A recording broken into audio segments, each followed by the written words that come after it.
മക്കളെ കൊലപ്പെടുത്തിയ ശേഷം അച്ഛനും അമ്മയും ആത്മഹത്യ ചെയ്തത് സാമ്പത്തിക പ്രതിസന്ധി മൂലമെന്ന് റിപ്പോർട്ടുകൾ. ആത്മഹത്യാക്കുറിപ്പ് പോലീസ് കണ്ടെത്തി. ഹൈദരാബാദ് ഹബ്സിഗുഡയിലാണ് ദാരുണ സംഭവം നടന്നത്. തിങ്കളാഴ്ചയാണ് 44-കാരനായ ചന്ദ്രശേഖരൻ റെഡ്ഡിയും ഭാര്യ കവിതയും 2 മക്കളും വീട്ടിൽ മരിച്ച നിലയിൽ കണ്ടെത്തിയത്. 5ാം ക്ലാസ് വിദ്യാർത്ഥിയായ വിശ്വന്ത് റെഡ്ഡി, 9ാം ക്ലാസ്സുകാരി സരിത റെഡ്ഡി എന്നിവരാണ് കൊല്ലപ്പെട്ടത്. ചന്ദ്രശേഖർ റെഡ്ഡി 5 മാസം മുൻപാണ് സ്വകാര്യ കോളേജിലെ ജൂനിയർ ലെക്ചറുടെ ജോലി രാജിവെച്ചത്. അതുമുതൽ കുടുംബം സാമ്പത്തികമായി ബുദ്ധിമുട്ടിലാണെന്നാണ് വിവരം.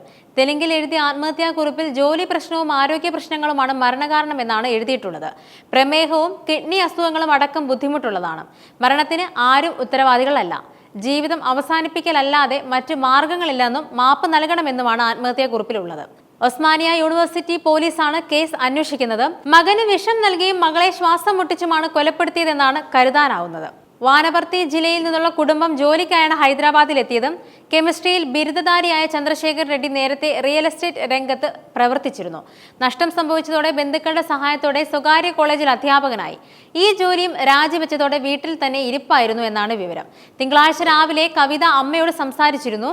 തനിക്ക് മടുപ്പ് തോന്നുന്നുവെന്ന് കവിത പറഞ്ഞത്. വൈകുന്നേരം അമ്മ കവിതയെ ബന്ധപ്പെടാൻ ശ്രമിച്ചപ്പോൾ പ്രതികരണമൊന്നും ഉണ്ടായില്ല.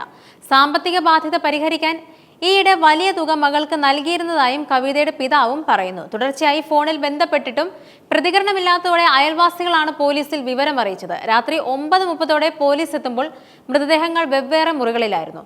കുട്ടികളുടെ മൃതദേഹം കട്ടിലിലും ചന്ദ്രശേഖരും ഭാര്യയും തൂങ്ങി മരിച്ച നിലയിലുമായിരുന്നു കണ്ടെത്തിയിരുന്നത്.